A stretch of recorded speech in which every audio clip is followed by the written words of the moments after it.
Hey everybody, Randy with Rashley's Border Q. Today we're going to be doing a cabbage and beef soup in a tomatillo broth. So let me get all the ingredients laid out here and I'll go over them real quick and we'll get started. Okay, we're going to be cooking indoors in a Dutch oven because it's raining, it's pouring outside, lightning, thunder.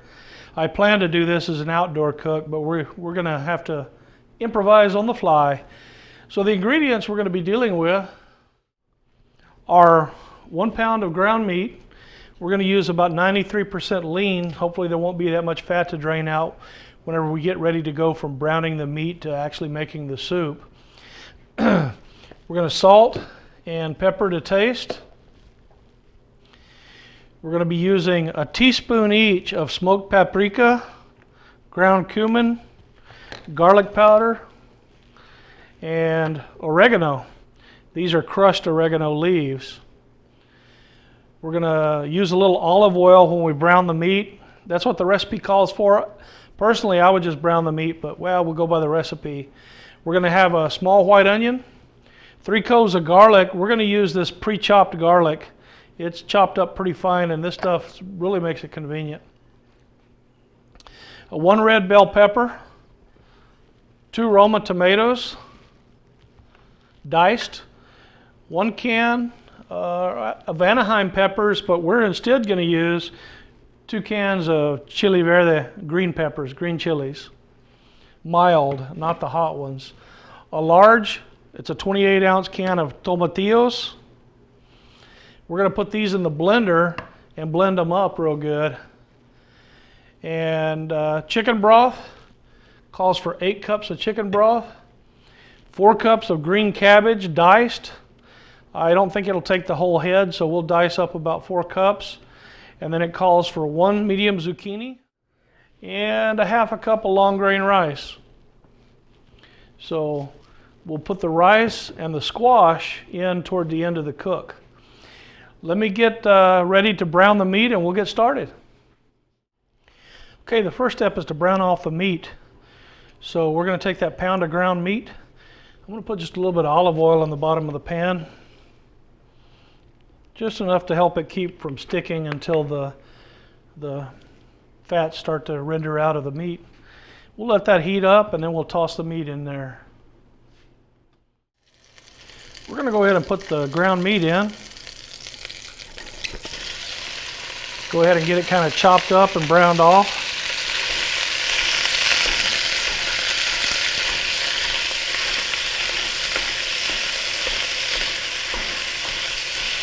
I forgot to mention when I was going over the ingredients, we've got a bunch of cilantro.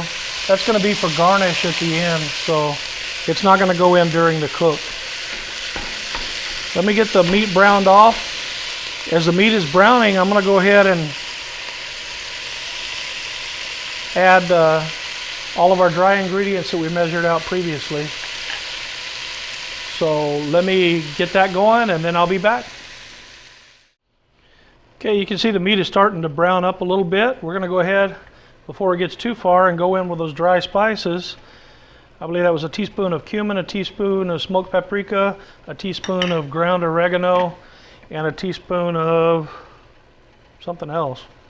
But all of the ingredients are going to be in the description box. I'll put the recipe down in the description box. So look down below and you'll see what they are. We went over them at the beginning of the video anyway. Let me give that a quick stir and let it continue to brown off. When the meat gets browned, we'll be back for the next step. Oh yeah, salt and pepper. Most basic of seasonings. That's to taste, so there's no specific measurement. And we can adjust the salt later in the cook, but I want to go ahead and salt the meat while it cooks too. Okay, we'll be back. While the meat continues to brown, I'm going to go over to the sink and drain the tomatillos. Then I'm going to put them in the blender. I'll do that off camera. And go ahead and blend them into a puree. So let me take care of that and I'll be back. Okay, all the meat is browned off real nice. I took a little taste test. It actually tastes really good. So Now we're going to add in the garlic, the equivalent of about 3 cloves of garlic. And we're going to add the onion. That's 1 chopped onion, 1 chopped bell pepper, and 1 chopped jalapeno. All that's going to go in right now.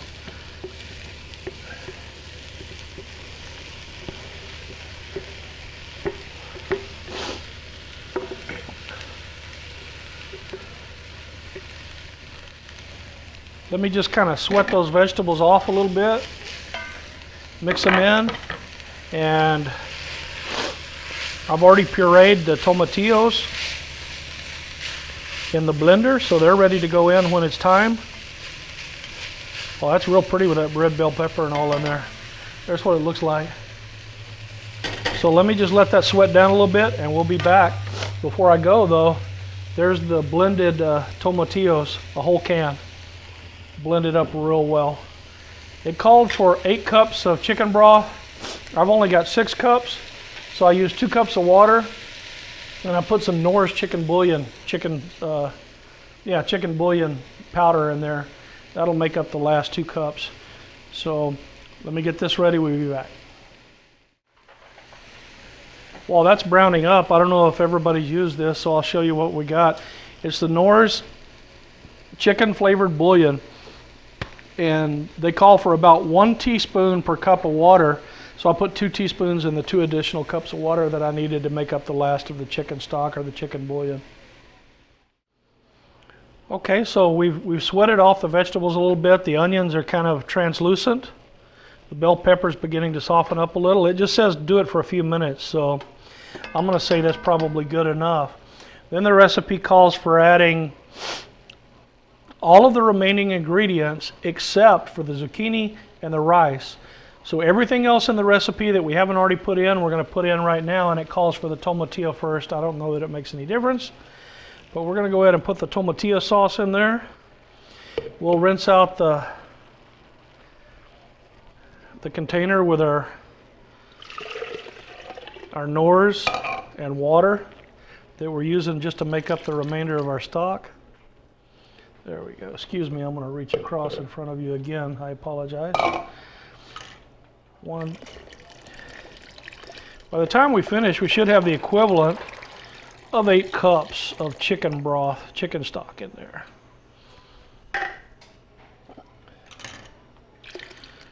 Whenever we start adjusting the seasoning at the end, we'll salt to taste.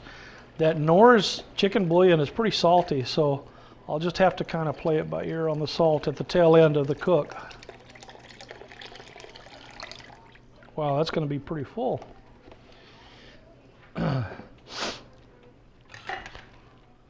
me dice up these 2 tomatoes, and let's get the cabbage. It called for 4 cups of cabbage diced. 4 cups turned out to be about a half a head of cabbage. Give everything a quick stir and let it just start heating up while I dice the tomatoes. As you recall, it was 2 diced Roma tomatoes, so let me get those diced up. I'll be back and we'll toss those in, and we'll let this just start coming up to a simmer. Okay, we got 2 diced Roma tomatoes. I didn't dice them real small because, you know, they'll cook to nothing if you cook them up too small. And then 2 cans of green chilies. There's not much juice in them, so we'll just dump juice and all in there. 2 cans of green chilies. And that is everything except for the rice and zucchini, which will go in closer to the end of the cook. So that's not too bad. Pretty easy recipe. We're going to get this up to a simmer, and we'll be back when it's time to add the zucchini and the rice. The zucchini, I'm going to go ahead and dice it. Calls for 1 medium zucchini, which it says is approximately 2 cups. I don't know what size my zucchini is. I'm going to put the whole thing in there, though. Looks like it'll probably end up being about 2 cups, maybe a little over. Okay, we'll be back. Stay tuned. Okay, y'all, we're almost up to a simmer, starting to steam up on top. And I did a quick taste test, and It needs a little bit of salt, a little more black pepper. And when I reread the recipe, it says use the same ingredients that we use to season the meat, the dry seasonings, re-season the entire thing. So I'm going to add a little more garlic powder, a touch of smoked paprika. That's good. Probably a half a teaspoon I put in there. Ground cumin, which I like, so that's probably a half or 3/4 of a teaspoon, maybe a touch more. But the main thing it's going to need is a little more salt. We're going to use some kosher salt, which is not as salty as table salt, or at least not as potent because it's larger granules, less surface area. And we'll pop a little more black pepper in there, but I don't want to get it too hot. All right, that's probably going to be good right there. I'll taste test it at the end and see if it needs a little more salt. I've got my half cup of rice pre-measured and the zucchini. Directions say to boil this for about 20 minutes or a fast high simmer. I assume it just says cook. And then it said after 20 minutes add the zucchini and rice. So we'll give this about 20 minutes or so once it reaches a simmer. Then I'll add the zucchini and rice, and then you cook until the rice is done. So about 15 to 20 more minutes after that. So that's looking good and smelling delicious, and it actually tastes really good. Let's let that simmer a bit, and we'll be back. Okay, everyone, we're back. Soup's been simmering now for about 20 minutes, just like the directions said. Tasting good, smelling good, looking good. We're going to go ahead and add the rice, and I'm going to lean across again. Excuse that real quick. I want to measure and see how much one squash comes out to be, and I do believe, yep, just about right. That's one medium squash, and it's right about 2 cups. See if it'll all fit. Yeah, it does, barely. We'll give that a quick stir.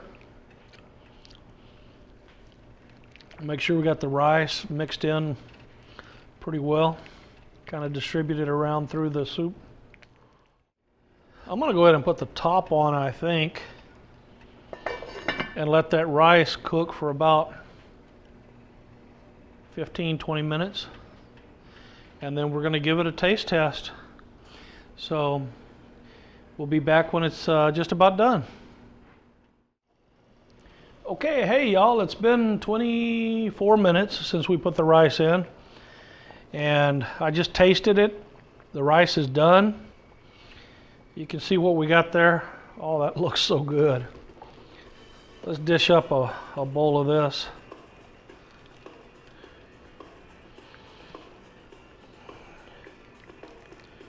Hi friends, I am Mrs. Roger. Today I want to show you my son's favorite dish, which is spaghetti. Yes, spaghetti. I have learned this from my husband. There we go. And then we're going to take a taste test. All right, everybody. It's done. See if I can get a little shot. Well, you can kind of see, I'll dip it up. You can see it. Oh, that's so good. Let's take a taste test here. It's very hot, so let me kind of cool it off some.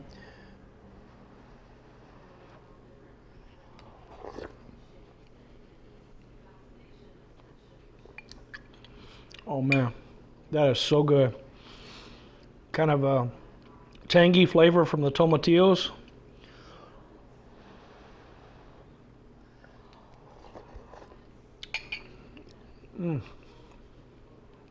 That's a home run. I mean, it's not a swing and a miss. That's a swing and a home run. That one's going into my recipe book for future use. I hope you all enjoyed this video. Cabbage with hamburger meat and tomatillo broth. A little taste of the border. If you enjoyed it, if you would, subscribe, click like. We'll hope you'll share this video And tell your friends about this channel. If they kind of want to know what cooking is like on the border. Not that everything we do is border related, but it's a little taste of the southern part of Texas. Have them come on over and check out the channel, and if they like it, subscribe. We're going to be doing a giveaway here when we hit 200 subscribers. It's going to be a cutting board in the shape of Texas. So I'll do another video on that particular item in the near future, but keep that in mind when we hit 200 subscribers. All right, guys, I appreciate it. We hope you'll tune in for our next video. We're not sure what it's going to be or when we're going to do it, but sometime in the next week we're going to pop out another video. Thank you so much for joining us today. Have a nice day. God bless.